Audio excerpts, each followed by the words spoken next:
Get a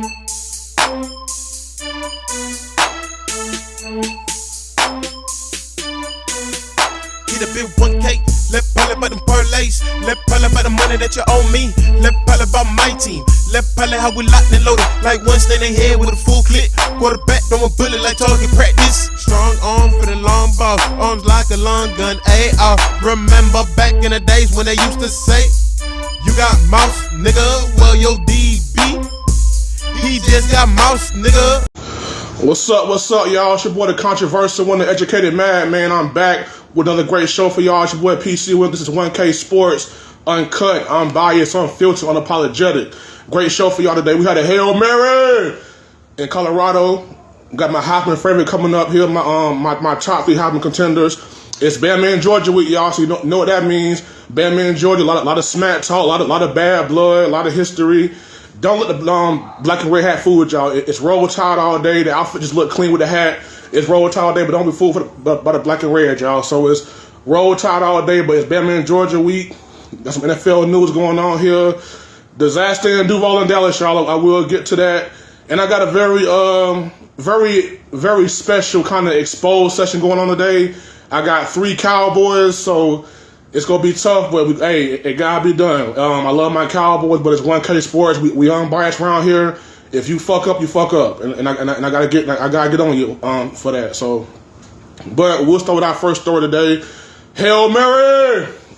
As y'all know, this past weekend was the 30th anniversary of the Cordell Stewart Hail Mary to Michael Westbrook to beat Michigan 30 years ago. And what do you know? 30 years later, Colorado has done the Hail Mary. So this past weekend, Baylor came into Colorado. Baylor and Colorado had Longhorns this weekend. Great game. Great game. Great shootout. If you're a Baylor fan, you probably feel like you lost this game. But you know that's college football for you. Every weekend's gonna be different. It's gonna be a different outcome, different crazy things going on. So if you're a Baylor, you feel like you lost this game. But I feel like this. Look, you had one play to make. It was a Hail Mary. You never know. Hey, we got one shot to the end zone. It's a Hail Mary. If they make it, they make it. If they don't, they don't. It's a 50-50 chance. You just never know. But there was a Hail Mary. But before that, it was a great game. Colorado won 38-31 in overtime. Shedeur Sanders, another great performance, 25 of 41, 341 yards, 2 touchdowns. Threw the Hail Mary to LaJohntay Webster as time expired, sending the game to overtime.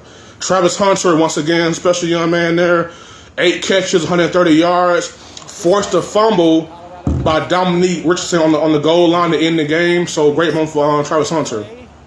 My takeaways from the game: the Hail Mary was nice. Shedeur made a great play, rolled out, found LaJohntay in the end zone. It was a great catch, great throw, great catch. I would say bad coverage, bad angle, but either way, great throw, great catch. But in the meantime, and is Colorado still, are they a contender yet? I say no. I say right now, I'm still a little, I don't Colorado, I feel like they're winning games, but I don't like how they're playing. I feel like O-line wise, they're very weak up front. I don't know why Deion insists on throwing the football with Shedeur. I feel like the kid's getting sacked. He's under rest. He's under pressure. Every time he drops back, someone's in his face. Well, I feel like the O-line is still a problem for me with Colorado. Do you have skilled players? Yes. Shedeur, Travis, LaJohntay, Jimmy Horn Jr. You have talent. There is talent with Colorado. But the O-line and D-line is still not fixed yet. And to be a championship contender, you got to have the O-line and D-line right. So just in the meantime, I still feel like when I see Colorado, I still see a flawed team. Very talented, very loaded team personnel-wise, but O-line, D-line-wise, I'm still not sold yet. But a win is a win. They did win. They were down 31-24. And then they're driving. Next thing you know, Shedeur rolls out, throws a Hail Mary, great catch. They go to overtime. They score the first touchdown. Baylor gets the ball. They're driving to score. Like I said, Dominique Richardson got to the 1-yard line. Travis Hunter and him collided. The ball fumbled. Game over. So it was a great win by Colorado. I do still feel like the jury is still out on them. I'm not really sold yet on what they are as a team, as a whole team just yet. But like I'm saying, right now they're winning. So all the trash talk, all the hoopla, I don't care. My thing is, you can talk all the shit you want to talk. You can have celebrities on the sideline. You can have all this shit going on. All I care about is can you win me the football game? When we go out here and the ball's kicked off, can we win a football game? All the trash talking, social media, I got time today, all the nonsense, I don't care. Just win. Just go out there and win. And right now, Colorado is winning. Am I sold as a contender? No. But they are winning, so I can't knock that. But in that game, like I said, Travis Hunter, 8 catches, 130 yards, had that big forced fumble. Like I said, this kid is special. And like I said, I've been very hard on Coach Deion primetime because I feel like he's pushing Travis and Shador more than trying to build a team. But at the same time, I can't knock how special Travis is. I do feel like primetime is a bad coach, just being real. But I can't deny the young man's talent. Do I like how he's being used and how I feel like he's being kind of pushed out there? No. But I can't deny the young man's talent, and he wants it. From what I hear, Hunter is a great kid, smart kid, great student. He's all about football. He loves playing football. He loves fishing and playing video games and spending time with his own girlfriend. To me, like he's a football junkie. Like he's not into the whole partying, Instagram. He wants to play football. So I would love having a guy like that on my team. So I can't knock how special Travis Hunter is. He's a special young man. You're playing receiver at a top level. You're playing DB at a top level. Like, you can make the case he's the best player in the country. Like, bar none. Like, offense, defense, the best player in the country right now is Travis Hunter. So, like I said, I can't knock the kid's talent and what he's doing. I just think that maybe he's being poorly influenced by his coach. But, like I said, I love prime time. And I love what he's done for my football career. He's a big hero of mine, but I just feel like he's running Colorado right now with greed. It's about greed and how can I push my son and Travis and Shallow to the top of the mountain to make myself look good. But in the meantime, the facts are the facts. Travis Hunter is a special football player, and in my opinion right now, the best player in the country. The best player in the country, hands down. But is Travis Hunter my Heisman favorite right now? No. He's in the conversation. Like I said, so far this season on offense, 37 catches, 472 yards, 5 touchdowns, 1 INT, 1 forced fumble. Now, if Colorado keeps winning, that forced fumble against Dominic Richardson will be big. But right now, that loss to Nebraska still lingers right now. So I can't really put him as my Heisman favorite right now because there's no signature win. Like, I want to see the Buffaloes beat a really good ranked team. And they'll have their chance. Like I said, they got UCF coming up, Oklahoma State, Utah's a big one. So they're going to have their moments to prove themselves. So right now, Travis Hunter is in my top 3 Heisman contender-wise because of what he's doing right now. Like I said, 37 catches, 472 yards, 5 touchdowns, 1 INT, 1 forced fumble on defense. So offensively, he's going to get his numbers.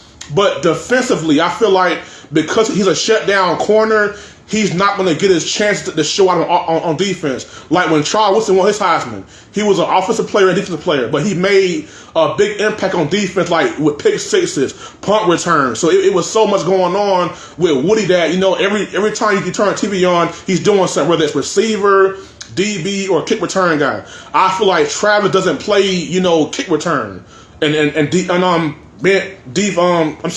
Cornerback wise, they don't try him. So it's hard to kind of get those numbers. So I feel like that will eventually catch up to him as the season goes on. Not getting a whole lot of targets on defense. I feel like that will eventually catch up to him. But as of right now, here's the top 3 on my Heisman watch. Number 2 is Jackson Dart from Ole Miss. Ole Miss looking real good, y'all. Lane Kiffin, no surprise. Offense humming. Ole Miss looking damn good. I can't say enough about what Lane Kiffin has done. Like I said, at one point in time, he was the biggest joke in college football. The man literally got fired at an airport in the little ass room after a ball game and was left for dead. Came to Alabama, rehabbed his career, his image, learned from Nick Saban to go, got his head screwed on right, went to FAU, built some momentum, got an Ole Miss job, and they're looking damn good. And Jackson Dart is a Heisman candidate.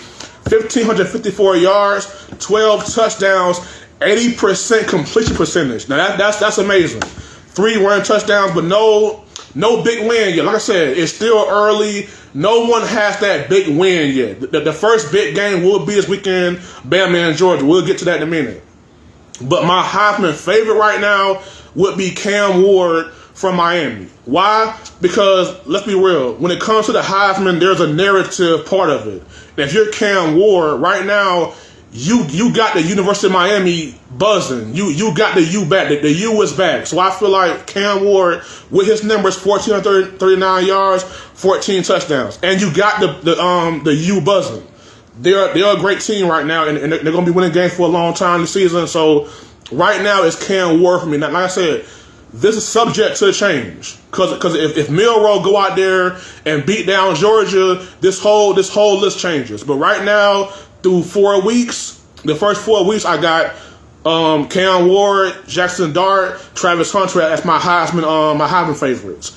As of right now, like I said, it could change. A lot of big games coming up. A lot of great players going to have a chance to prove themselves in big games. So we'll see how that works out. But the big game this weekend, y'all, Bama against Georgia. The battle of the Titans, baby. The two best teams in the country over the last half decade are going to lock horns this weekend in Bama. It's a big game. And really, to me, when it comes to Bama and Georgia, because I feel like they're built similarly. I feel like Kirby Smart left Alabama, took that blueprint, went to Georgia, and built the powerhouse. So when it comes to Bama and Georgia, it's kind of like two twins fighting. You know what I'm saying? Great defensive fronts, great defenses, period, great talent, great skill players. The biggest question mark quarterback-wise, obviously, Duval's on, Carson Beck. You know, big game for him. Jalen Milroe, big game for you too. You know, even though you have a big game, a big win versus Georgia, can you beat Georgia without Nick Saban? So this is a big game for Carson Beck and Jalen Milroe. So it's going to be a big game. The first big game of the season, we'll find out what these teams are really all about. But to me, Bama and Georgia comes down to five factors. Can Kalen DeBoer have Bama prepared like Nick Saban? One thing about Nick Saban, in big games, the Tide was ready to play. Whether it be national championship games, SEC games, ranked games on the road, in Death Valley against LSU, it didn't matter. It didn't matter. They was ready to play.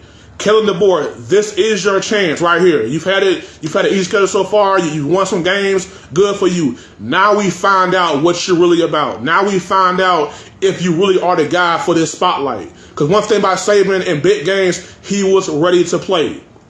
That he come from that Belichick tree, that Parcells tree. Like, look, in big games, we're going to have our shit together. We're going to be ready to play in big games. So can you have them prepared for the moment like Nick Saban did?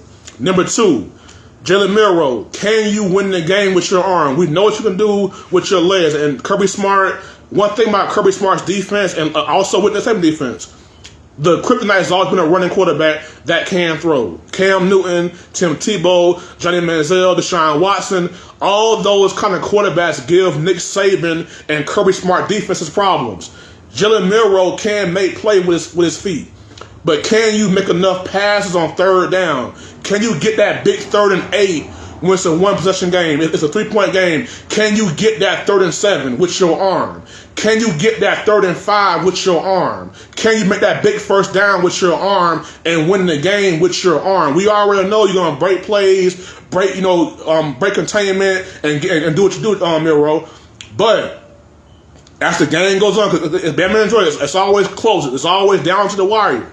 Can you make more plays than Carson Beck with your arm? Can you win with your arm, Milroe? And the same thing with Carson Beck. Carson Beck, you got to win this game. This is on you, Carson Beck. Make Duval proud. No, don't make Duval proud. Hope you lose because you with Georgia. But if Georgia's gonna win, it gotta be Carson Beck. When you beat Nick Saban, which is rarely. When you beat Kirby Smart, when you beat those kind of coaches, your quarterback got to show up. So Milroe, can you win with your arm? And Carson Beck, can you do the same thing with me? It's the same thing. Can Milroe make big plays on third downs with his arm? Can Carson Beck make that same big play on 3rd and 8, 3rd and 10, 3rd and 5? Can you win with your arm, Carson Beck? So we'll see how that works out. The number 4 factor and the most important to me, Kirby Smart. Are the Nick Saban demons gone? I don't know. Kirby Smart's a great coach.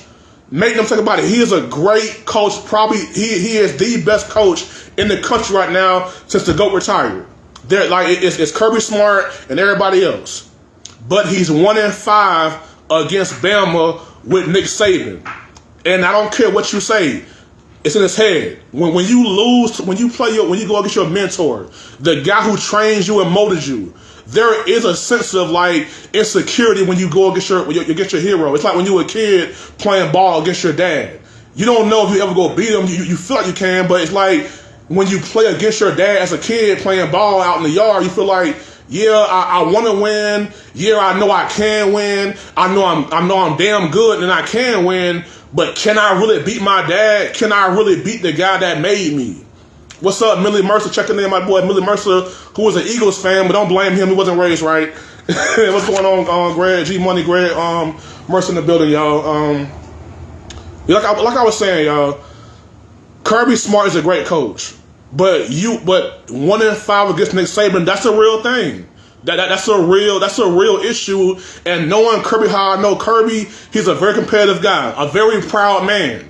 He knows that I have not beaten Alabama with Nick Saban. And the one time I did beat him, he didn't have his 2 starting receivers, and we still barely won. So in the back of his mind, he feel like, can I really beat Alabama? Or was it Nick Saban? So it's a big mystery. And I'm really feel like this is a big factor. Because I feel like if you watch those games, again with Bama and Georgia, you see Kirby Smart on the sideline going crazy, losing his mind. He looks over there and he sees his mentor, Nick Saban, the guy that made you who you are, right? And Nick Saban on the sideline with his hands folded, just chilling. Zen light, just chilling. Because I know, Kirby, I taught you everything you know, not everything I know. So every time they play each other, you always kind of see Kirby a little uptight and Saban a little bit more loose, a little more chill. Like, okay, I know how to beat you, Kirby, because I made you. You are using my formula. I know how to beat me by beating you. So it's a big thing. Like I said, 1-5 against Nick Saban with Alabama when he had Nick Saban. And Kirby Smart has 2 national championships. If not for Nick Saban, he's got 3 more. Like if Nick Saban was not coaching right now, Kirby Smart would be in the combo for the GOAT coach of all time in college football. If not for Nick Saban, he's 3 championships short. 2017, lost that game, the championship game itself, lost to Nick Saban. 21-23, the championship games in the SEC, lost those games. So with Kirby Smart, it's like, hey, can I finally beat Bama? Can I finally overcome the Nick Saban goals? Can I finally go out here against my old squad and get a legitimate win that I have to earn, that I can be proud of? So I'm really worried about, is Kirby Smart locked in, or is he thinking about the ghost of Nick Saban past? Is he go look over on the sideline and see Nick Saban with his arms full? You're going back to your old stopping grounds. You gotta walk past that statue. You gotta walk past Nick Saban's statue. You're going to Nick Saban football field to play a game. So will those demons creep back up into his head? Will his confidence be lost? We don't know. But that's a big factor to me. And last but not least, turnovers. In big games like this, who's going to get the turnover? Who got that big forced fumble, that big INT, that big play on who's going to get it? So it comes down to this. Killing the board. How is Bama prepared for this game? Jalen Milroe, win with your arm. Carson Beck, win with your arm. Kirby Smart, are you locked in, focused? And defense get turnovers. Like I said, my prediction, of course, Bama's going to win because they're Bama. But just keeping it real, I say Bama 24, Georgia 21. I feel it's going to be a very close game. I feel like Jalen Milroe has been there, done that. I feel like he's going to make a little bit more plays than Carson Beck will. So I got Bama winning 24-21. Very close game, but roll tide all day. All right. Woo. Duval. I don't think so. Man, the Jaguars got their ass whooped last night. I mean, they got their ass destroyed. I'm talking about You think you got away with it and got your ass beat going to bed. I'm talking about they got their ass whooped by Buffalo. It was bad. It was horrible. Hard to watch, man. But Josh Allen was superb. 23 of 30. 263 on through the air. 4 touchdowns. 6 carries, 44 yards. Okay, not bad. James Cook, 11 carries, 39 yards, 1 touchdown, 4 catches, 48 yards. It wasn't a big game by James Cook. It was more Josh Allen doing his thing. Trevor Lawrence, unfortunately, 21 of 38, 178 yards through the air, 1 touchdown, 1 interception, sacked 4 times. ETN, 11 carries, 68 yards, but the running game was very, irrelevant at that point. You was getting beat down 47-10 was the score. 47-10 was the score. Now, obviously, I live in Duval. I live in Jacksonville, Florida. I'm a proud Jacksonville guy, even though it's Cowboys all day. But the Jaguars are my hometown team, so I got to cover them, I guess. I'm just playing, y'all. But right now, Jaguar country is upset. And everyone's mad. I understand y'all mad. And, hey, let's be real. Last season, the Jaguars were 8-3. Rolling high. Playoffs the year before, won a playoff game, 8-3. Everything is cruising right along. 8-3. They are 1-8 since that time. Like I said, last year they were 8-3. Since that 8-3 start, they are 1-8. There's a serious problem going on here in Jacksonville, Florida. We don't know. Everyone's saying Trevor Lawrence is garbage. The OC is garbage. But I got bad news for y'all, Duval. I got some real bad news for y'all. Trevor Lawrence ain't going nowhere. Now look, if I showed you, we're gonna do blind resume. I'm gonna give you 2 resumes. One quarterback has the most interceptions and the most turnovers since he got to the league. He's 20-32 as a starter. Missed the playoffs twice. Now I can recall when Trevor Lawrence came out of college, they were saying he's the next John Elway or Peyton Manning. I swear to God. They said Trevor Lawrence is the best quarterback prospect since John Elway and Peyton Manning. I kid y'all not. The best pure quarterback prospect since Andrew Luck. But they felt like he would have a long career than Andrew Luck. He's more Peyton than John Elway. I kid y'all not, man. But that's Trevor Lawrence's resume. 20-32 as a starter, 1 playoff win, missed playoffs twice. He's a losing quarterback. I feel like you got to win. To be a top quarterback in the league right now, you got to have a winning record. That's a baseline. To be a top quarterback in the league right now, you got to have a winning record. You got to win games. I get the playoffs, championships. Everybody can win a championship, but can you at least win me some damn games? Can you guarantee me a spot in the playoffs? And he can't do that right now, and it's all bad. Now, other blind resume, the coach, 56-60, not bad. 5-3 in the playoffs, not bad. Led Jaguars to a playoff win and division title 2 years ago. So Doug Pearson can coach, but we got one problem. Now, if it was me, who I'm cutting? I'm cutting Trevor Lawrence. I'm cutting the loser quarterback that can't win. I'm cutting the guy that can't live up to the hype. I'm cutting the guy that's not winning games for me. But the issue is Trevor Lawrence contract. Y'all gave this man a 5-year, $275 million contract with $200 million guaranteed. So, long story short, Trevor Lawrence is going no damn where. Y'all are stuck with him because of that contract. And Doug Pearson, unfortunately, will be kicked out, will be fired.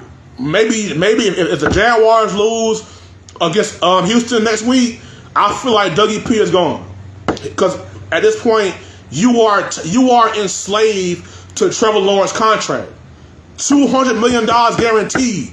He not going nowhere.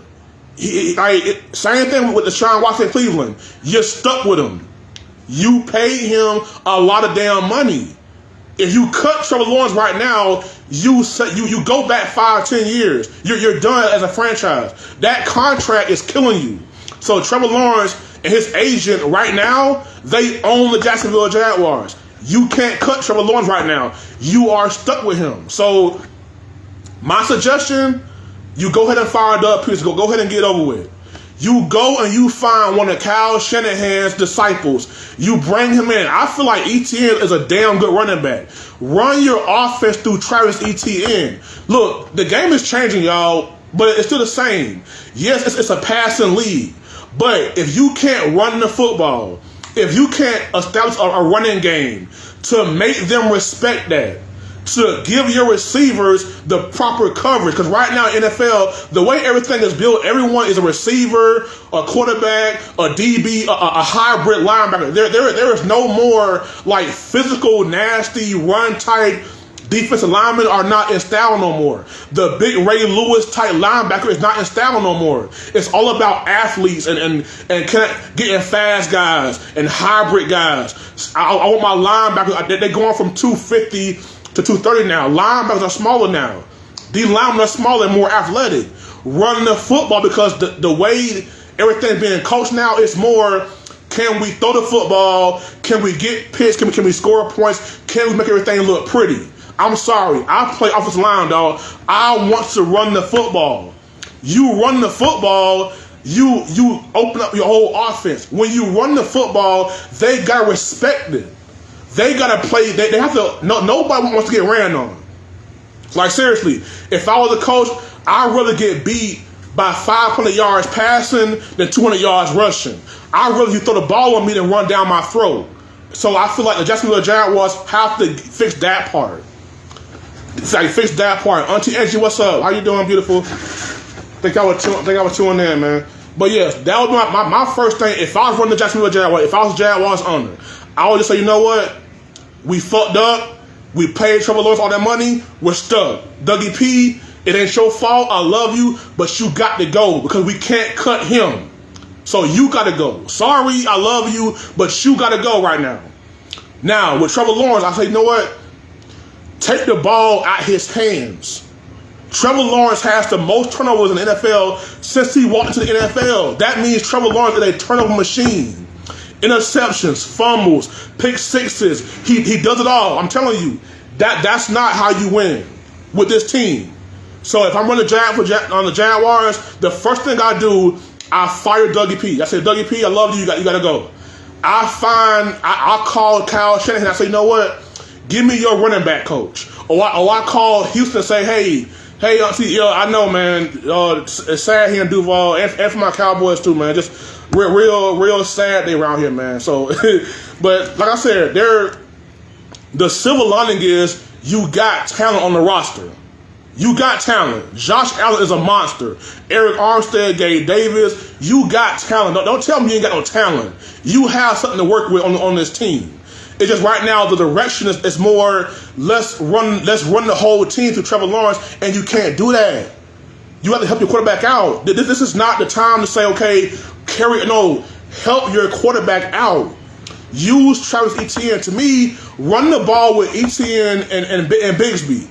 That's your offense. Run through them. Then Trevor Lawrence will play off of that.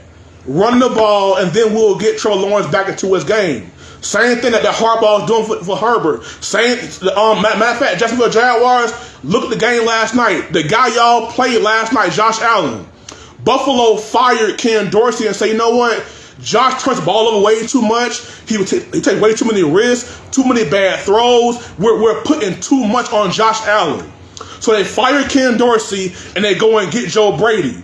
Who is Joe Brady? The mastermind behind the 2019 LSU Tigers offense. That was the guy that had Joe Burrow and Jamar Chase and Justin Jefferson and Clyde Hilaire and Randy Moss and Thaddeus Moss. He had them boys rocking like 50 points a game. That's Josh Allen's OC now. He came in and said, you know what, Josh, you're a great quarterback. You are awesome. But we're going to take the ball out of your hands and put it in James Cook's hands. We're going to run the football and make you a better quarterback. It's not that hard, Duval. Like, watch the game from last night. Watch what Buffalo does for Josh Allen. They run the ball. When he does throw the ball, it's easy reads. When you do, we're not going to put so much on our quarterback to be the hero. Buffalo said we're going to make Josh Allen a better quarterback by doing less with him. Run the football. Y'all guys show y'all coverage, and then we eat. Josh Allen right now is just straight up downright dangerous. When you give Josh Allen OC that nobody's doing, Brian Daboll, Joe Brady, you give Josh Allen stability at the top with his head and play calling, he'll eat for you. I think Trevor Lawrence has some talent, but if you're saying pass the ball 38 times a game, hell no. Pass the ball 20 times a game, run the ball 25 times a game. That's how you fix Trevor Lawrence. Because like I said, Duval, y'all are stuck with Trevor Lawrence. Y'all don't want to hear that. Y'all hate the man. I get all that. But that contract is that contract. $275 million. $200 guaranteed. That boy ain't going nowhere. So that's y'all mistake. So hey, you gotta live with that. So how do I fix it? We got Trevor Lawrence. How do I fix it? How do I fix Trevor Lawrence? Run the football. Go get a young hotshot OC. Bring him in. Take the ball out of Trevor Lawrence's hands. Put it in ETN's hands and run the football. But other than that, like I said, I would say fire Dougie P because you have to.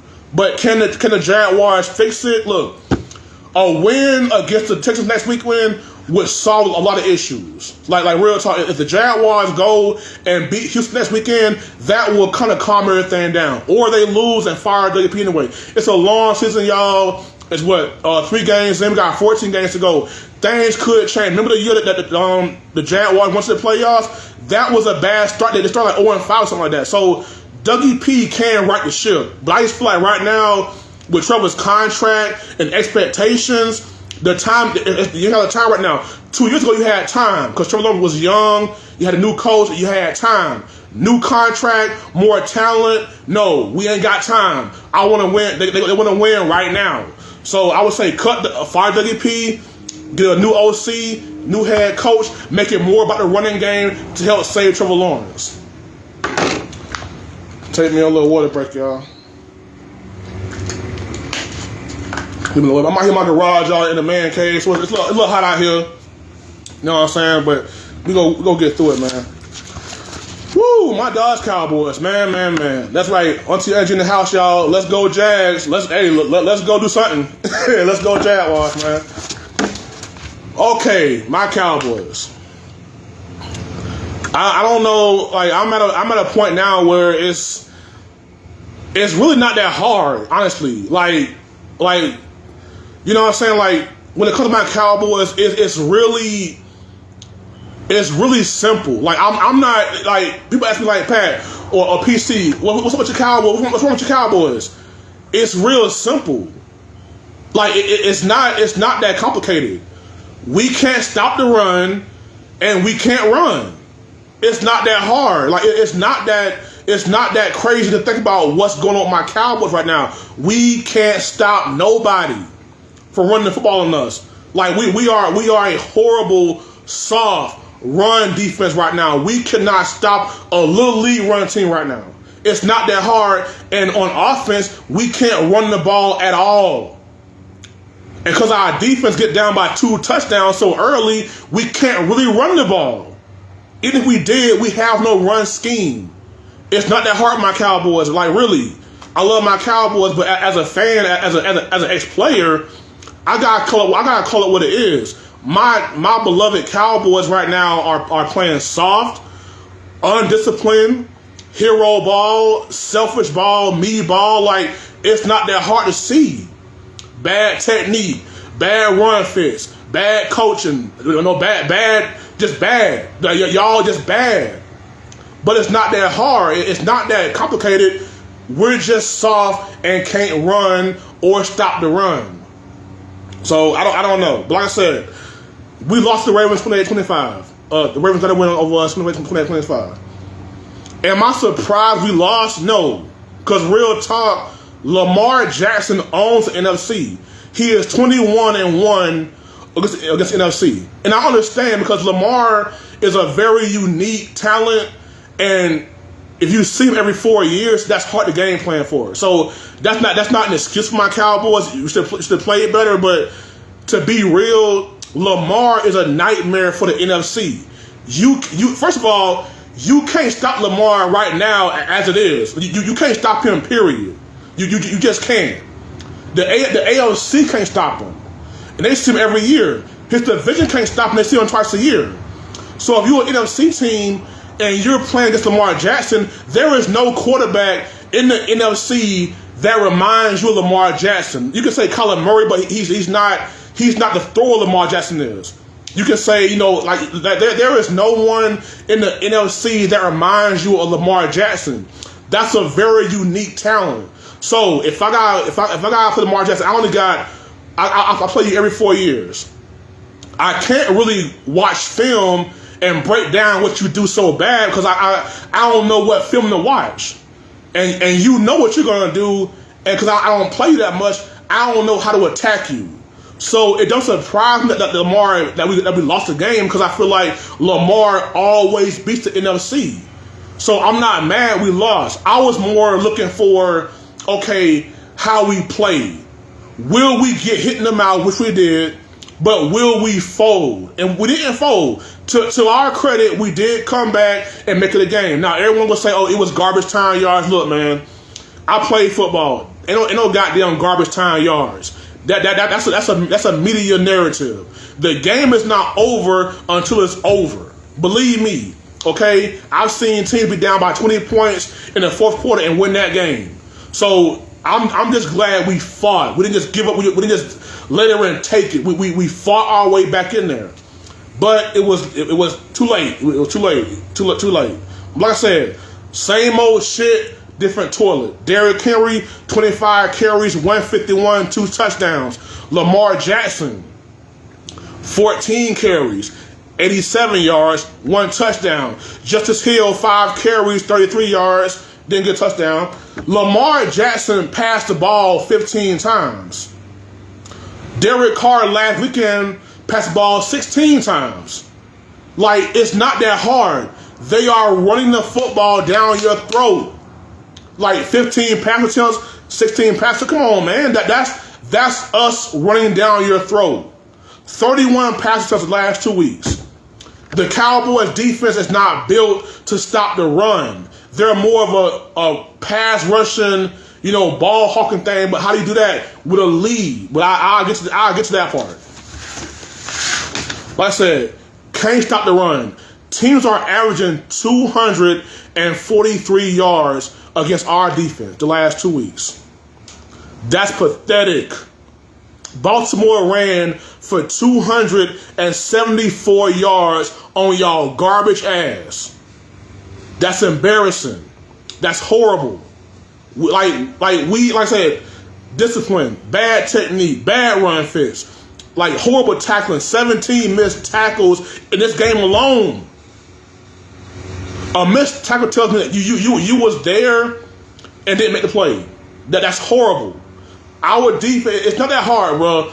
Our defense is trash against the run. And I'm done saying it. Micah Parsons is not a fucking defensive end. Okay? Mike Zimmer, Cowboys, Micah, he is not a defensive end. Micah Parsons is a linebacker. This whole Micah playing DN experiment, I'm done with it. I'm through with it, bro. Stop putting that boy at DN. I get it. He loved getting sacks. He loved the spotlight. But damn it, how do you want to win for real? Like, for real. Do y'all really want to win, Cowboys? Like, do y'all really care about winning? Micah, do you care about winning? Because if you care about winning, bro, you would play linebacker. With Micah's skill set, I want him off the ball, chasing the ball. I want Micah at linebacker, not DN, because it's so easy. You break the huddle, where's Micah? Right there. Where's Micah? Right there. If he's at linebacker, you can't really spot him out. You don't know where he's at. He's at his best when he's moving around, not at one spot. I am done with the Micah at DN bullshit. No more Micah at DN. Micah is a linebacker. Okay? He is not a DN. He's too light in the ass. He's 6'3", 250. That's not a DN. If I was playing ball and I see Micah in the 3-point stance, I'm like, Coach, man, what the hell we doing? Run the ball right here. No, we're not passing the ball. It's Micah. Run the ball right at him. I don't want a Micah on the line because at the end, they can option you out the play. If you're always right here or right here, I can go that way. Or I'll run at you and I can pin you inside because you're so small. I can pin you inside with a tight end and go around you. Micah is not, you're not getting the bang for your buck with Micah at the end. Micah is a linebacker. That's it. I'm done with Micah playing the end. Linebacker is a spot for him. I don't care if it's the Mike, the Sam with a wheel. Put him at linebacker. It should be Micah Parsons, Eric Kendricks, Demarion Overshown. Period. Okay? D-line wise, Nealon, D-Law, Osa, and whoever the hell you can finally play nose guard. I don't know. Either way, you're not doing shit no way. So you might as well put Micah at linebacker and let him go chase the ball. Not at DN where you're going to get crushed by guys twice your size and be a non-factor. I'm done with Micah at DN. I'm done with it. But offensive-wise, of course, everyone going to talk about Dak Prescott and the offense. Look, man, the only reason that game wasn't a complete blowout again was because your quarterback brought you back. Okay, I'm to a point now where I'm just really. It's no point in trying to talk to Dak Prescott haters, man. It's no point, y'all, because y'all go feel how y'all feel. Okay, y'all hate Dak Prescott. I get all that. Fine, whatever. But Dak Prescott is the reason why we even had a shot to win that game. The only Cowboy that has any kind of heart right now is Dak Prescott and Jake Ferguson. And I will get the CeeDee Lamb ass. Ooh, I'm telling y'all, I got something for CeeDee Lamb and Michael Ashton in this poll session. But we're not helping Dak Prescott. Now, I just said about Trevor Lawrence and Duval how you have to help your quarterback out. Dak Prescott is a good quarterback. I don't use the word great for everybody. Pat Mahomes is great. Everybody else is damn good. Dak is a damn good quarterback. Help your quarterback out. We have no running game. We have no run scheme. We have a rookie center and a rookie left tackle. Okay? Comments will tell you, okay, I got a rookie at center, a rookie at left tackle. I should probably run the football. I shouldn't have my left tackle and pass blocking 50 times a game. You draft a left tackle in Tyler Guyton who is undersized, not developed yet, a year early out of school. He's not ready yet. And you got Myles Garrett, TJ Watt, the Baltimore defensive line. You got Joey Bosa. You got Aiden Hutton. You got all these dogs coming up on your schedule. And that 20-year-old kid is not ready for that. You kill his confidence by doing that to him. Run the football. But we can't run the football. Because Mike McCarthy is trash. Okay? Now, I said on my podcast after the Saints game that he was trash. And my Uncle K said, no, y'all number one offense and he's not trash. No, bullshit. He is trash. I stand by that. Mike McCarthy is trash. Your offense is number one because of Dak Prescott, not you, Mike. Okay? Mike McCarthy reminds me of that kid that's really, really, really smart. Sorry, y'all. I'm outside. We outside with it, playing, flying over the house, man. Looking for me. Sorry about that, y'all. But yes, we can't run the football. We can't. So we're saying, yo, Dak, go out there with no offensive line, no running game, no one besides CeeDee Lamb that really make a play for you, and go out there and figure it out. That's bullshit. Even Dak is not that great. I don't want Dak carrying us. I don't want no quarterback carrying me because quarterbacks have bad games. Quarterbacks have bad moments. They will throw picks. They will miss throws. They will make mistakes. We are putting too much on Dak to bail us out every day on time. Like I say, Dak Prescott is a makeup artist. He covers up this garbage ass franchise. That covers a lot of BS about his franchise. Bad drafting, bad free agency, cheap ass owner. That covers like bad run defense, bad personnel. That covers all that for this team. But see, I'm gonna get to Jerry Jones in a minute. I swear to God, I got something for Jerry Jones, CD, and my supposed to. I'm telling you, bro, I'm going in on Jerry Jones' ass, y'all. Just give me a second. Dak Prescott is the only reason why we're not trash right now. Like, real talk. If Dak was not our quarterback, we'd be a 5-12 team. We'd be 4-13 if not for Dak Prescott. That's why you pay Dak Prescott. Because without him, without Dak Prescott, we suck. Micah has, in his first 3 years, I think only LT and Reggie White got more sacks than Micah Parsons in the first 3 years. Now, why is that, Micah? Because your quarterback has a #1 offense. They score lots of points. You play with the lead, so you get sacks. Trayvon get picks.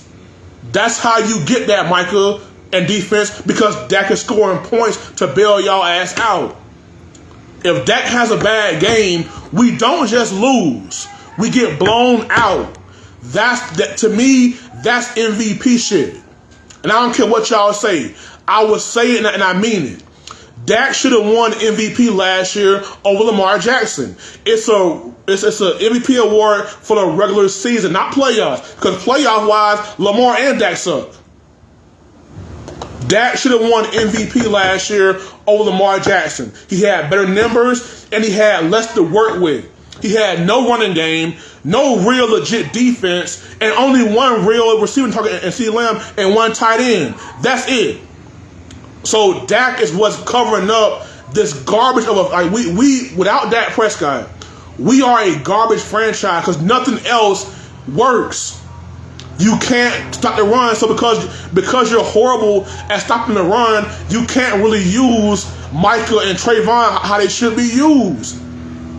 You can't play your best football because you can't stop the run, so rushing the passer, getting turnovers, that's not going to happen. Like, Dak Prescott is what's keeping this team together right now. Like, real talk. But like I said, the exposed session, like I said, man, it's tough to say this right now because it's still early in the season right now, but I'm not going to panic over my Cowboys, but I'm worried. I'm not going to lie. I'm very worried about my Cowboys. I'm not going to panic because I feel like, you know, we didn't win these games over the last 3 years for nothing. We're not some garbage ass team. Like, we can win. We're just playing bad. We're just playing horrible right now. But am I worried? Yes. I'm very much worried. Panicking, no. But the reason why I'm worried is I feel like we're just so immature, man. And when I say immature, I'm talking about CeeDee Lamb, man. CeeDee Lamb. Real talk, man. I love CeeDee Lamb. Like, CeeDee Lamb, I love you, bro. Real talk. CeeDee Lamb is a great receiver. In my opinion, in my humble opinion, he's a top 3 receiver in the league right now. I say #1 because I'm biased or whatever.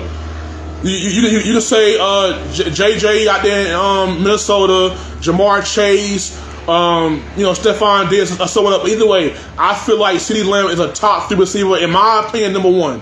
At worst, top 3. But CeeDee Lamb, bro, you guys stop being a bitch, homie. Like, CeeDee Lamb, you guys stop all this bitching and moaning and groaning and complaining. Now, to be real, I played with great receivers. Torrey Haywood, Andre Edwards, Jamal Rodman. I played with receivers who have that big personality. And I didn't mind it. Because I feel like I understand why you feel that way. You're a receiver. You're the best athlete on the team. So you feel like when the ball's in your hands, we're a better team. So I feel you on that. I feel that passion and I understand it. But there's a fine line between being passionate and being a straight up bitch. I feel like CeeDee Lamb is being a straight up bitch right now. A straight up punk ass bitch. That right now, and I love CeeDee Lamb. I love the kid. Going back to Oklahoma, like CeeDee Lamb won my heart when he had 10 catches for 130 yards and a touchdown against Pat Surtain Jr. in college. Now, if y'all know, if you know, you know. Pat Surtain Jr. was an NFL corner in college. That boy's special. And CeeDee Lamb tore his ass up in the game against Alabama. From that point forward, he had mom. Okay.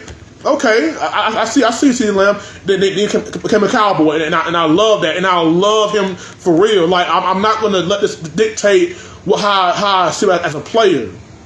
In my opinion, CeeDee Lamb is a top 3 receiver.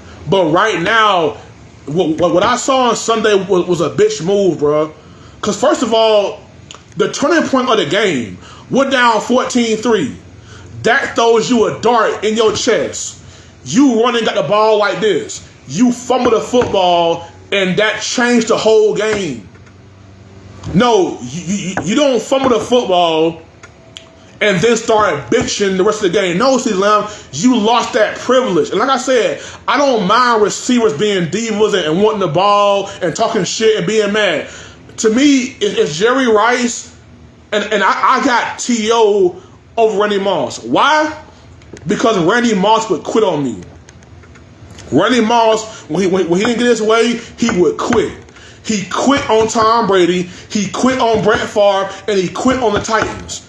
I love Randy Moss, top 3 all time, best deep threat, the best deep threat ever.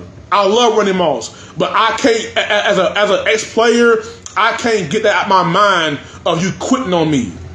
Now, T.O. was an asshole when he wanted to be. But the thing about T.O. that I always respected about T.O., yes, he would talk his shit. He would demand the football. He would come to the sideline and show out. But when you watch the tape, T.O. would play his ass off. Like, ball or not, he'd play his ass off. T.O. would go to the sideline, I'm open, throw me the football. They go in the field and run a run play, he'd block his ass off.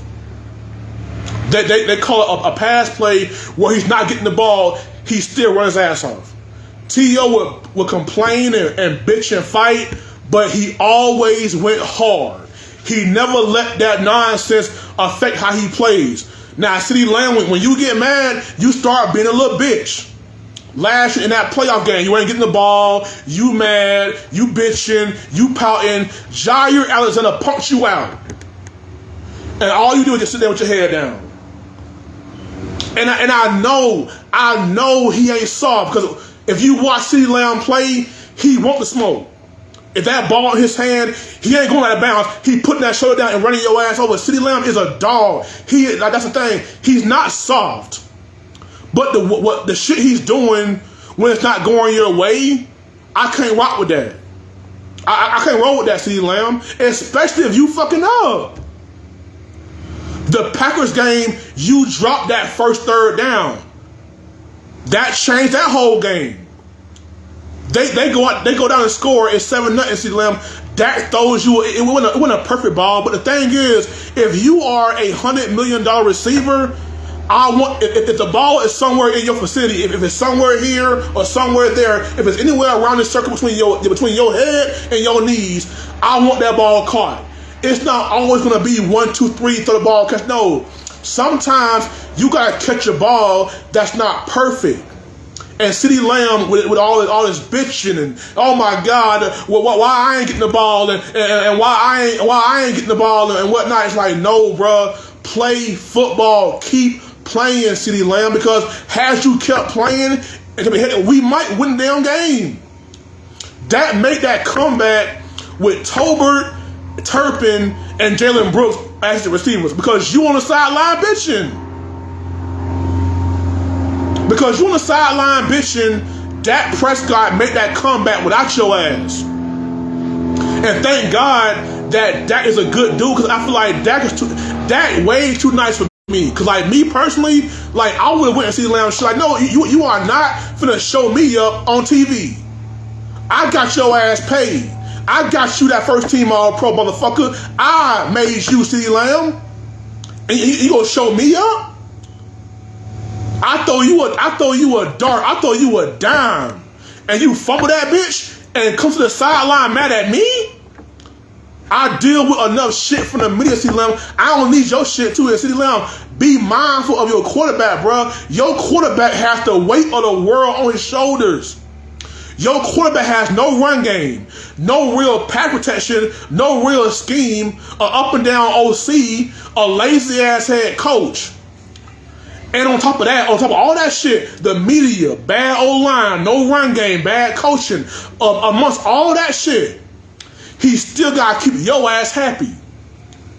So that was a bitch move, CeeDee Lamb. And you said it in the offseason on Marcus' podcast. You said, I got to grow up. So clearly, CeeDee Lamb, you know that you doing some dumbass hoe ass shit. You know you doing that shit, right? So you know it. So you're saying, I got to grow up. I respect that, but grow up, bro. That's like saying I'm gonna get right. I'm gonna start going to church on Sunday. I'm gonna start working out, and then on Monday I'm at Fat Burger and I ain't going to the gym. Like, no. CeeDee Lamb, grow up, bro. Because guess what? You are our best offensive weapon. It will all come back to you.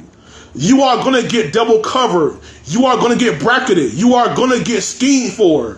It will open up the whole offense away from you, and eventually, when Tolbert and Turpin start going off and first start going off, they'll spread. And we run down football. Hopefully, we run the football. All these guys get involved. Guess what, CeeDee Lamb? It'll all come back to you. If we start running the football, they will play man coverage, and you can eat them, bro. It's a long season, CeeDee Lamb. You can't be doing that to your quarterback, dog. Stop with all that. Like, CeeDee Lamb, stop bitching, bro. Stop. Because I know you ain't soft. I know what kind of player you are. That will get you the football, but you got to tighten up with your attitude, bro, with your pouting and hitting the ground. And all that. Stop it, CeeDee Lamb. Stop it. I don't mind the passion. I don't care if you on that arguing sideline. But when the players call running your ass, go hard. It was so obvious in that game that he checked out. He going in motion slow as hell. It was so obvious you're not getting the ball. It was so obvious it's not going your way. So look how he running, y'all. He ain't getting the ball. So let's go over here. You made it so obvious you're not getting that football with your actions. So CeeDee Lamb, tighten up. CeeDee Lamb, tighten up, bro. Michael Parsons, you next. Michael, you next, bro. And I love Michael too. See, the thing is, bro, the exposed session is not to humiliate you. It's to inspire you. I love CeeDee Lamb and Michael. The day Michael was drafted, I said it right there when he was drafted. I said, look, that kid is going to change the face of our franchise. But I didn't foresee how it all played out. I thought he'd be a great Mike linebacker who rushed the passer every so often on passing downs. But things happened. Guys got hurt. He got more defensive end. All of a sudden, he started getting sacks, and his head got big. Now, I think Micah is a special player. If used right, he can be great. The best game I saw Micah play was against Minnesota his rookie year. He played linebacker the whole game. The dude had 11 tackles, like 8 of them were for a loss. And he had a couple pressures. Like, that's Micah. That's how you use Micah. You put him at linebacker, move him around. On first down, put him at Mike linebacker, let him play the run. 2nd and 5, put him at Mike linebacker again. 3rd and 10, rush the passer. We're not using Micah right. I will admit that. But Micah Parsons, bro, you got to shut the fuck up. Stop doing the goddamn podcast. Let me podcast. Watch 1K Sports. Okay? Let me podcast, Michael. I will podcast. I will deal with these cowboy haters. I will deal with my damn self. You just play football. And I ain't trying to be one of these shut up and dribble one of those kind of assholes. But know your place, bro. Read the goddamn room, Michael. You are the most talented player you are the most talented and outspoken player on the most hated team in the world. You got no friends, Micah. They don't like your podcast, and it's affecting your teammates because you do all this talking and shit, and y'all gotta tighten up. And D-Law like, well, hold on, bro. You gonna talk to me, and you on a podcast every goddamn Monday?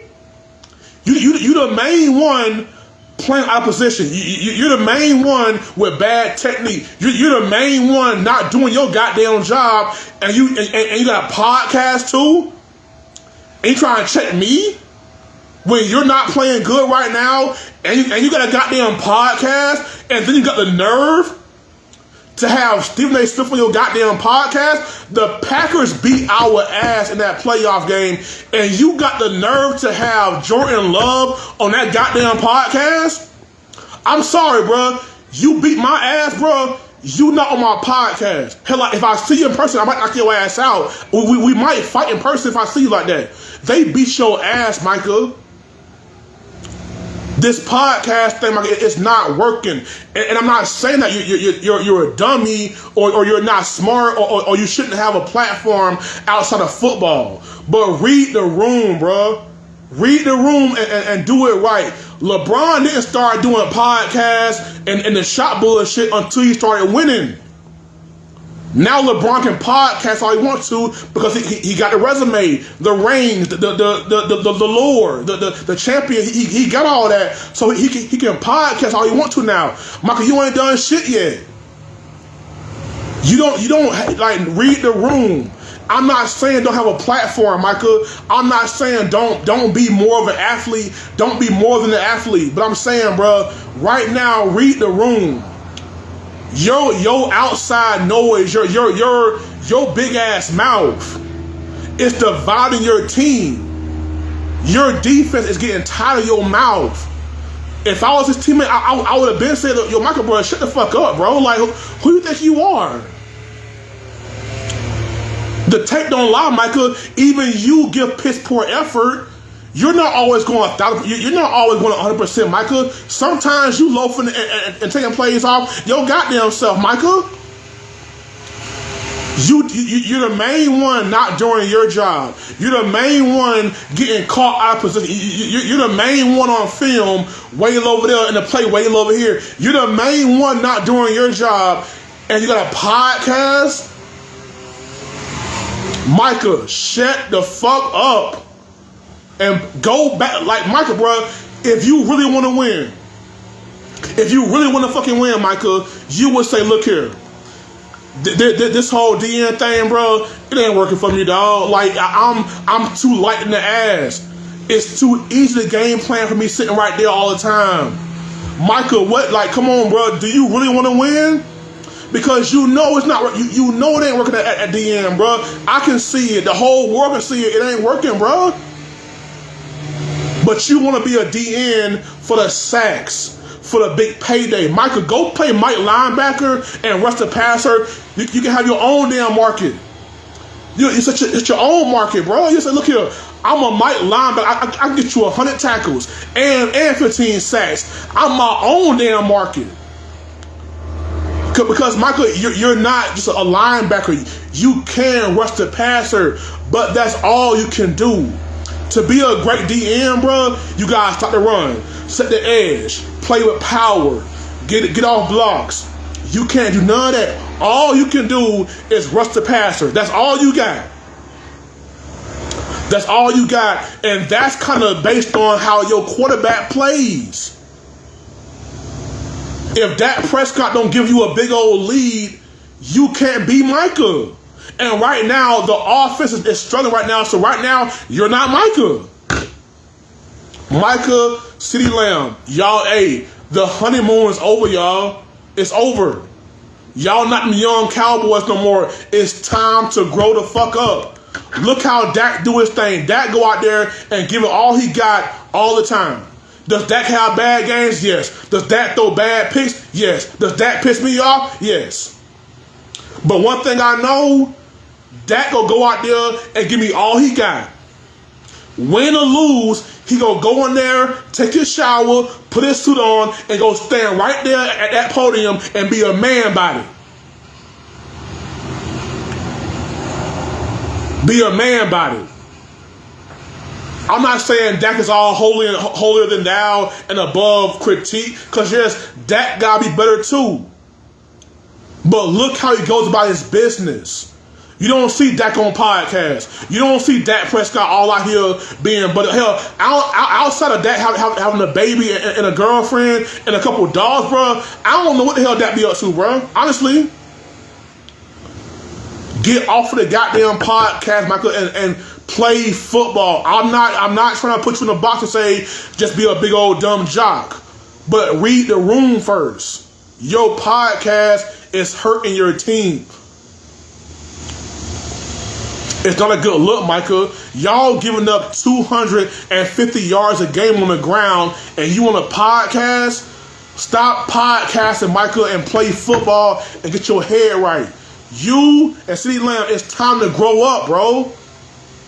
It's time to grow up and understand who you are. You are Dallas Cowboys. You are two very talented, very polarizing Cowboy players. Know who you are in this world. Know that you can't move how everybody, like CeeDee Lamb, you can't move how Jamar Chase move. You can't move how Stephon Diggs move. You can't do all that shit they do. Because no one cares when they do it. But you are wearing number 88 for the Dallas Cowboys. They care when you do it. Is it fair? No, it's not fair. It's not easy being a Cowboys fan. But it is what it is. It's not easy being a Cowboy. But it's a life you chose, bro. It's a life you wanted. It's a life you're living right now. You are a Dallas Cowboy. And the world hates you. Play like it. Stop looking for the sympathy. Like, no one cares. They want us to lose and look bad doing it. So Micah and CeeDee Lamb, y'all got to grow up, bro. Because if y'all care about winning, y'all can change y'all ways. CeeDee Lamb, instead of you sitting over there bitching, dog, how about you take Jalen Tolbert and show him some things? All right, Tolbert, look, I'm being double teamed. So here's what you do. If you one-on-one, do this. If I'm being bracketed, Turpin, you do this. Hey, Dad, look here. They got me double teamed and bracketed. So look here.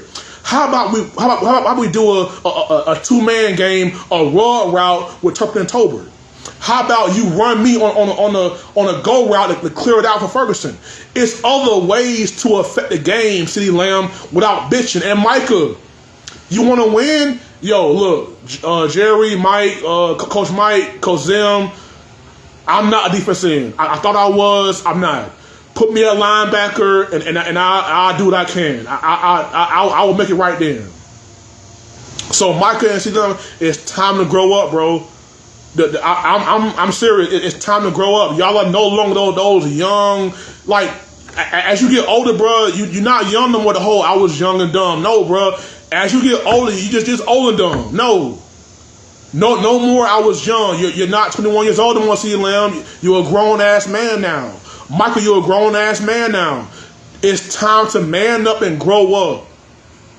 Now, we're going to win, we're going to win some, lose some. But it's how y'all moving, bro. It's y'all attitude. It's the finger pointing with Micah. It's the bitching with CeeDee Lamb. Grow the fuck up, y'all. Micah, shut the fuck up and just play football. I don't mean that in a bad way. I mean that like right now, bro, just focus on being a great football player. All that other shit, the podcast, the endorsements, that shit will come when you win.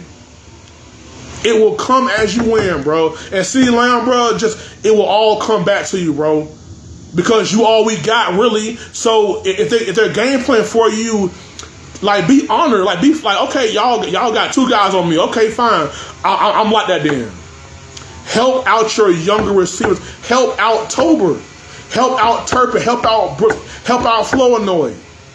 Help your team out by being a good teammate first. Because we know you can play. And eventually, as the year goes on and you and Dak get more in y'all rhythm, y'all will be just fine, CeeDee Lamb. But you got to grow up, man. You and Michael have to grow the fuck up. All right, my last topic, y'all. And oh, my God, Jerry Jones. Oh, Lord. Jerry Jones, funny, y'all. I swear to God, like, helicopter again, y'all. I'm sorry, y'all. We outside. My man came outside. I'm sorry, y'all. So y'all might hear a cop car or something, or a helicopter over the house, man. But Jerry Jones funny, bro. And to be honest, y'all, all y'all cowboy heads on Facebook, y'all, like at this point, I'm convinced y'all know shit about football. Like I'm convinced because Jerry Jones is such a fucking liar, bro. Like I normally don't listen to Jerry. I normally tune Jerry out. I feel like all he's doing is running his goddamn mouth. Like to me, it irritates my fucking soul to hear him talk. Like real talk. We can't afford Derrick Henry, that how Jerry talk. Like, I hate hearing him talk, bro. It's like,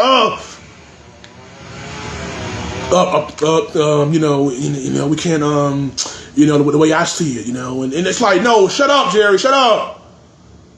Now, normally I tune Jerry out. But he said some real dumbass shit that really hurt me, bro. And Jerry, bro, I'm sick of you, bro. Like I'm so sick of you. Like Cowboy Nation, like people that really know football. For those of y'all that really know football, y'all know Jerry is sabotaging this team. Like for real. Like Jerry don't give a damn about winning. Winning doesn't kill. Like for real. It's like when Kevin Durant won them championship with Golden State. He wasn't fulfilled. He felt like, okay, I finally got the ring. Damn, that's how I feel. That's all it is. That's it. Championships don't move Jerry. Drama, histrionics, fame, money, that moves Jerry. Jerry don't give a damn about winning. Jerry looked y'all dead in y'all eye and lied to y'all. And I bet y'all believe the shit. I bet y'all believe it. He said, he looked dead in the camera and said, we couldn't afford Derrick Henry because I had to pay Dak Prescott and CeeDee Lamb. That is bullshit. That is a fucking lie. First of all, Jerry, if you was going to pay Dak and CeeDee Lamb, you should pay him in March, bro. Like, seriously. Like this whole time, you got CeeDee Lamb holding out. You got Dak waiting. Like it was all a bullshit ploy to have the Cowboys in the media all summer. That's all it was. I'm going to have this because I need, like, Jerry needs headlines. And after the game we played against Green Bay last year, nobody was going to help us up this year. Like, going into this season, after the game we played against Green Bay, bro, nobody would give us any kind of shot this year. And I don't blame y'all. And Jerry knows that. So Jerry's okay, so we got our ass beat by Green Bay. So no one is going to really take us serious this year. We're not going to be in no kind of contender talk on ESPN. So how can I steal headlines? Oh, I know. I'm gonna play Russian roulette with my star all-pro receiver over his contract that I'm going to eventually give him any damn way. I'm going to make my all-pro quarterback and should be MVP quarterback wait for his contract. I'm going to wait till opening day, an hour before kickoff, to announce that bullshit. So my rent due on the 1st every month.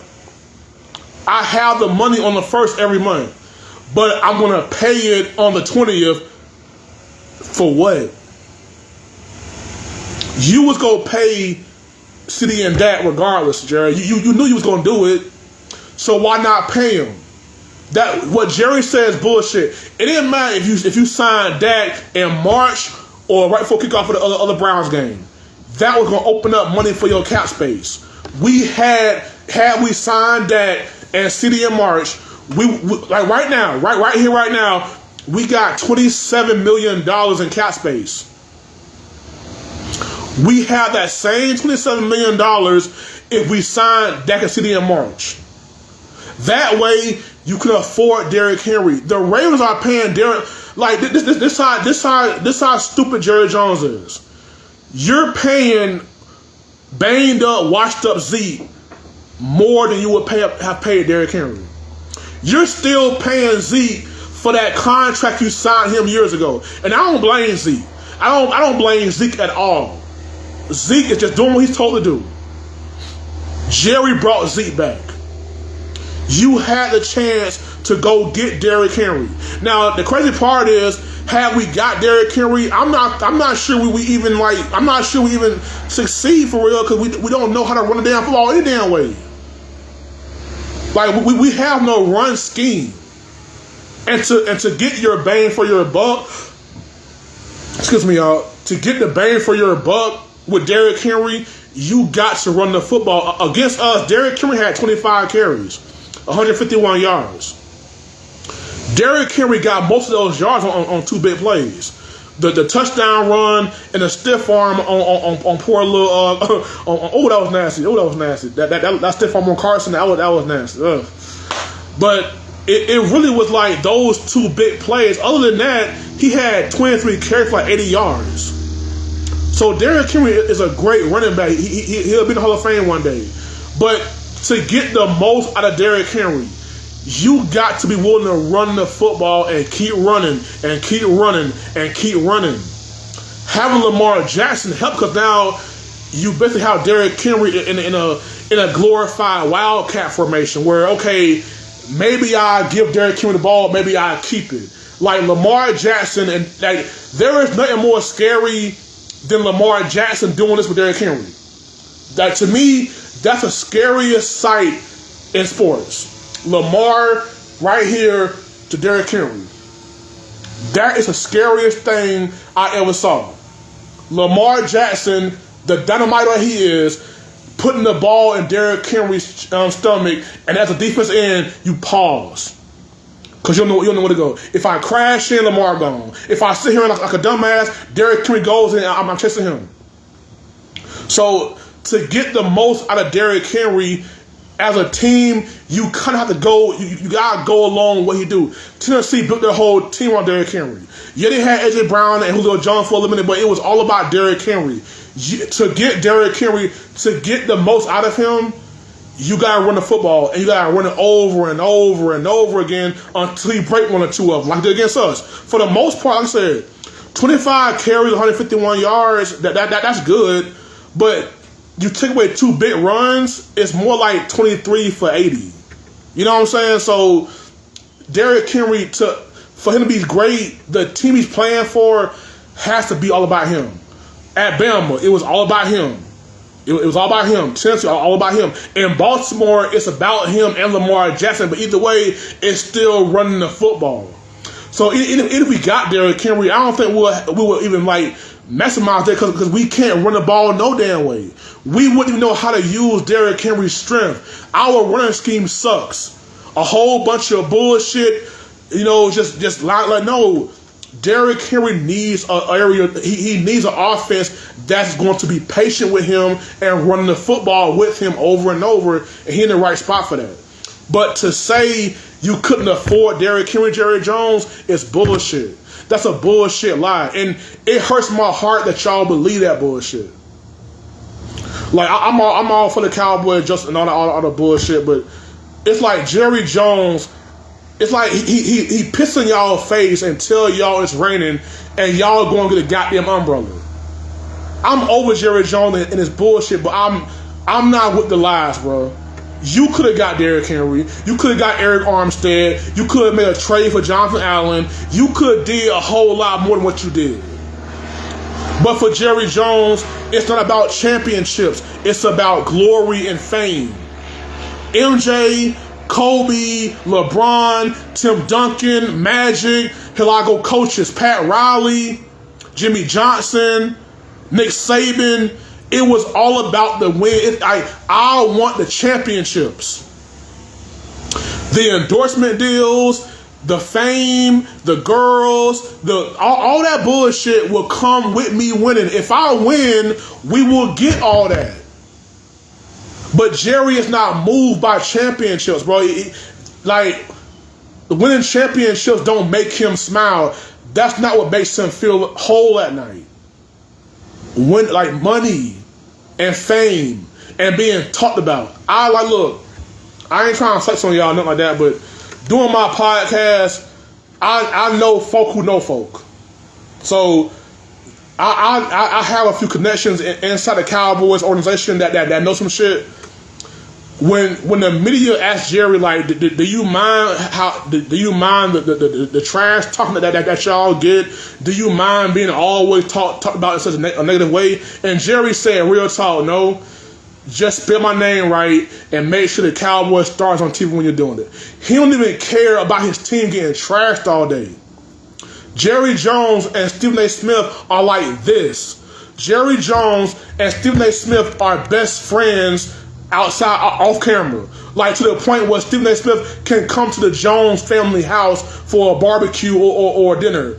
That's how close they are. Because Jerry Jones feel like, hey, you go on TV and diss my team, that's more money in my pocket. So go on and do your thing, because all Jerry cares about is money and power and glory and popularity, not championships, not the real glory, not the real glory, but the popularity and shit. And that hurts, because I feel like we have a good team.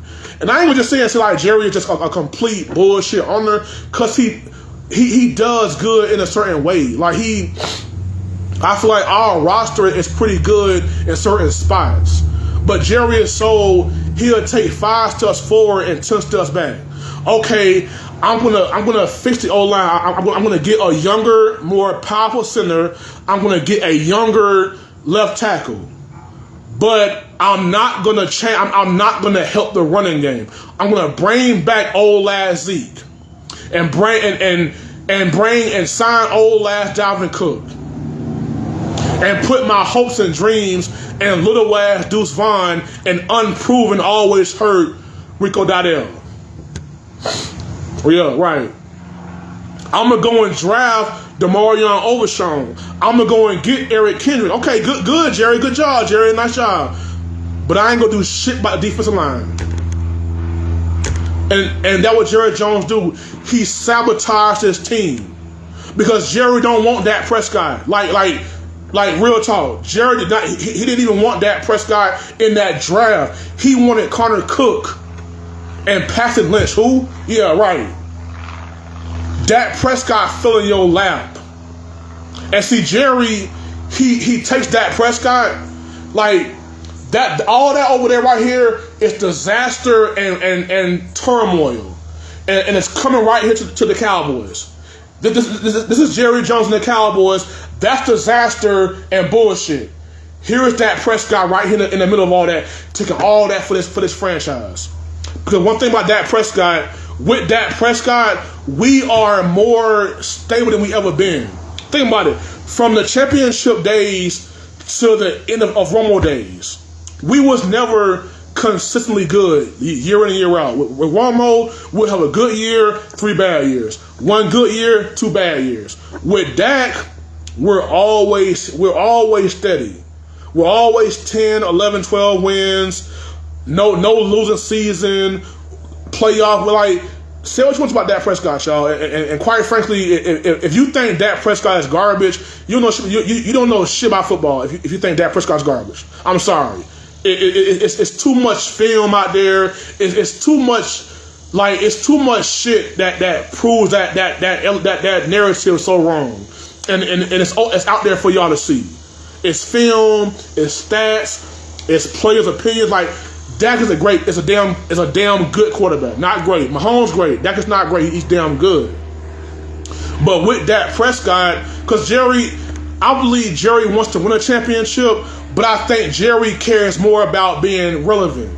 So Jerry's biggest fear is not losing the playoffs, because hey, we got there. It was hype around us. I'm good with that. Jerry's biggest fear is being irrelevant. And without Dak Prescott, you're irrelevant.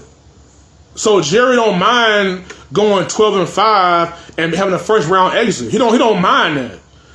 He don't want to go 5-12 and miss the playoffs, because at that point there is no money, there is no sponsors, there is no one coming to watch y'all game. Y'all, if you're 5-12, you're not on TV no more.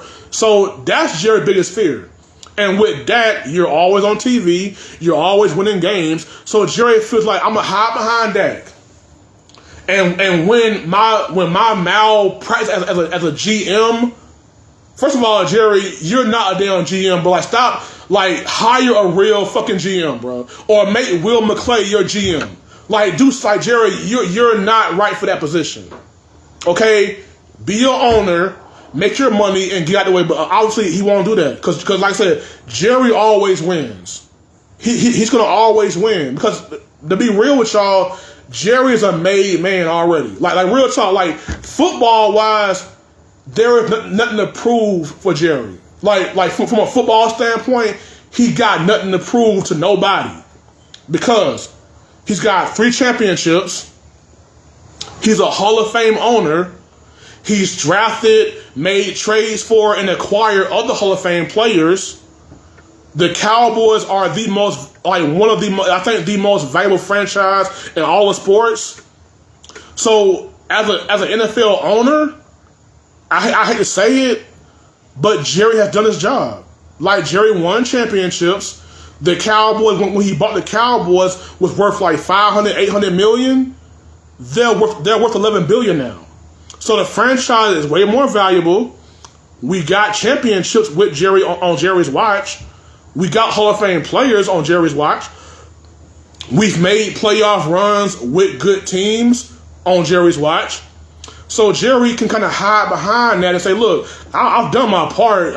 But it's like right now, Jerry, like right now, you're not doing a good job of constructing your roster. You are making life hard on your team and on your quarterback. Do more, Jerry, because you know what to do.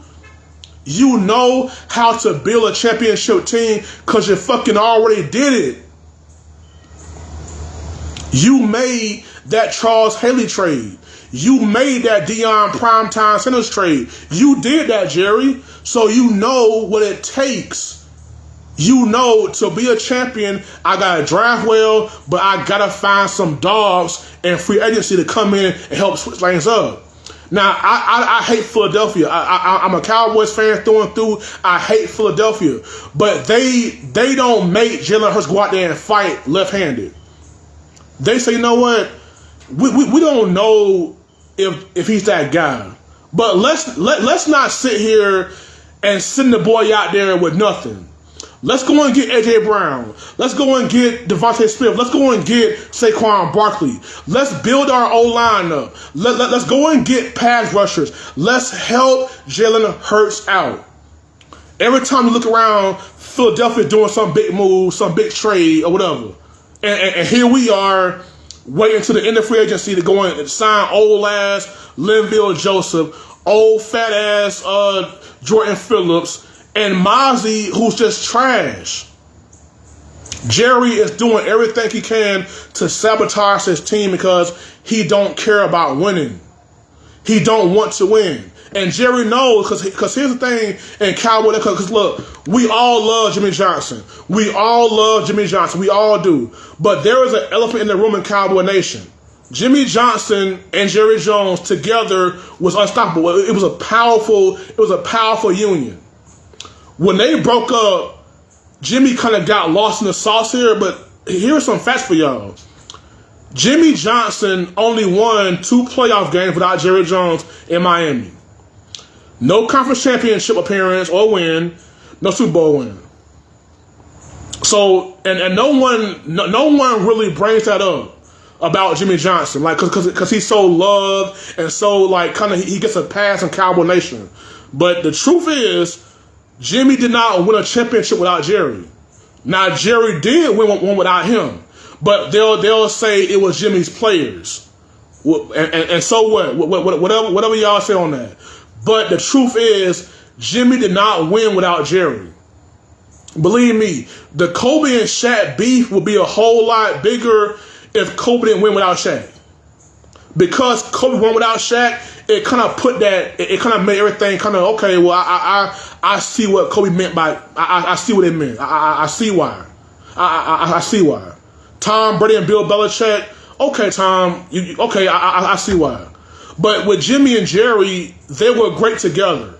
Apart, they never could find that magic again. They've had success. Jerry's had good teams in Dallas. We just never got over that hump. And Jimmy Johnson, after Miami, just kind of went into television. So Jimmy does not have some great long resume without Jerry, and Jerry knows that.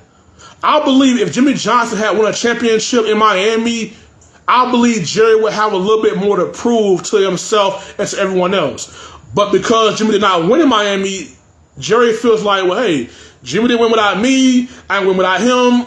We'll call it time. And I just keep on doing what I'm doing. Jerry only cares when someone outdoes him or that money starts getting low.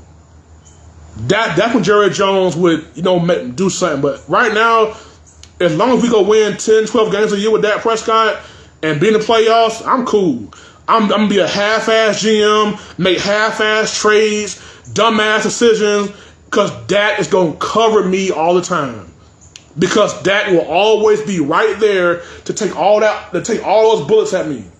All the potential disasters, Dak Prescott will take all that for me as Jerry Jones. And I feel like he throws on Dak Prescott because he knows y'all gonna do it. Like Jerry can go home at night and sleep because Jerry knows that, look, y'all go blame Dak anyway. So I might as well just sit here, get my little money, and just sit back and watch y'all blame Dak, because that's all people do. We lose, well, Dak Prescott getting paid. That's why Jerry Jones did what he did at that. I'm going to pay Dak Prescott an hour before kickoff of the first game. That way, his big ass contract, that will be all they talk about.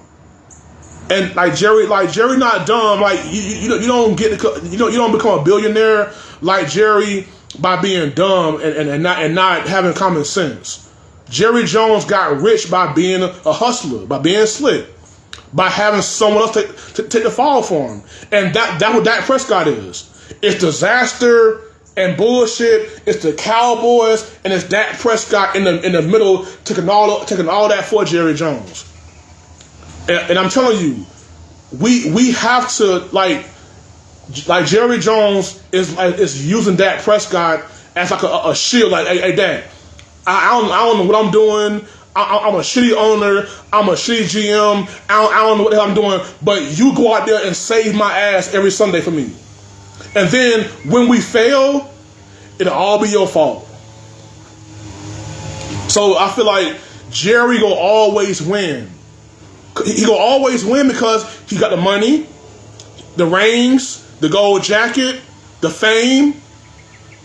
Like Jerry's kids, grandkids, great-grandkids ain't got to do shit for their whole life. Because Jerry is a damn billionaire, damn near trillionaire. So in the end, Cowboy Nation, we gotta just win in spite of Jerry, because Jerry go always win. Because he owns a team, he gets what he wants. Like, we ain't gotta even be good. Just be somewhat average, and Jerry will still win. And as far as Cowboy fans boycotting games, Jerry Jones owns several businesses. He got corporate sponsors. Jerry can feel that. He can fill Cowboys Stadium if he wants to. Half of the guys at these Cowboys games are not real Cowboy fans. They're not. They're corporate partners of the Cowboys. That's why when the Cowboys lose, everyone just leaves anyway. It's like those ain't real fans. Jerry Jones got so much money, he can buy half of those seats and put his homeboys in them. So, like, he gonna always win. But until Jerry Jones get out of his own way, bro, and really build this team right, we are in trouble. But like I said, we got Dak, so Dak will always cover up for our bullshit front office. And Jerry knows that. And until something goes different, this is what we got. Period. So like I said, man, Jerry, you always, once again, Jerry, you win. Great job, Jerry. You always fucking win. But Cowboy Nation, we gotta, like, Cowboys players, Cowboys coaches, y'all gotta, seriously, y'all have to block Jerry out. Like, don't play a guy because Jerry said so. Fuck that. Look, Jerry, bro, this guy's not good. I'm not playing him. Okay? I don't care if you know him. I don't care if you know his family. I don't care. He's not good right now. I'm not playing him. Fire me so the hell what? Go ahead and fire me. I'm not playing that guy. See, Jerry running shit like y'all don't really understand. Like, Jerry decides who plays and who don't play. Like real talk. If it's someone Jerry likes, he's gonna start. Like Malik Hooker and Don Wilson right now should not be starting. But Jerry gonna say, nah, start him because I'm paying him. You should be playing Marquise Bell and Wanye Thomas.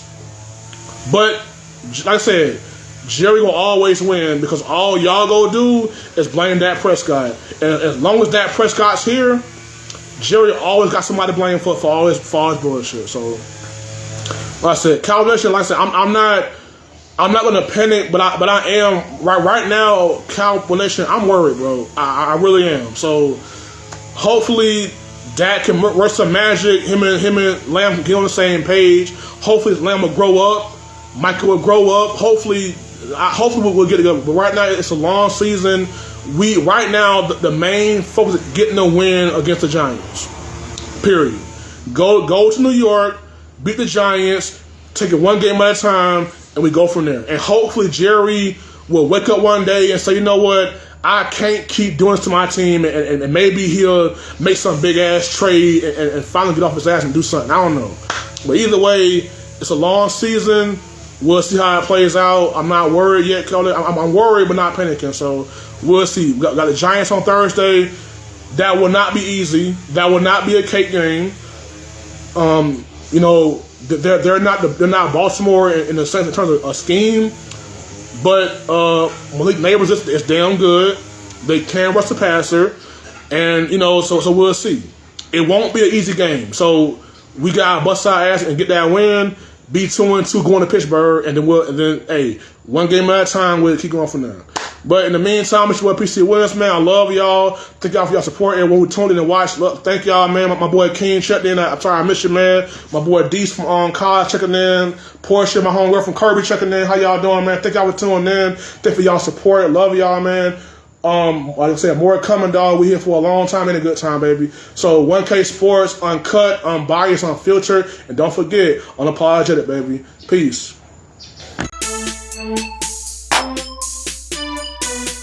Get a bit 1K.